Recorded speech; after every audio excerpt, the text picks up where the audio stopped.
Hi guys, today we will talk about how to fix or how to solve the problem of keeps closing on the application of DeepSeek. We click on settings.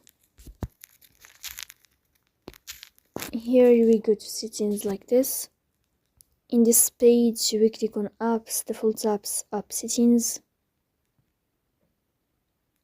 In this page of apps you will search about the application of DeepSeek and you will enter here. Then in this page of app info you will click on first stop and you will click OK. Here you will enter to storage. Then we click on clear cache. Here you will turn off your Wi-Fi and you will turn on your Wi-Fi again to fix that problem. So please don't forget to support us.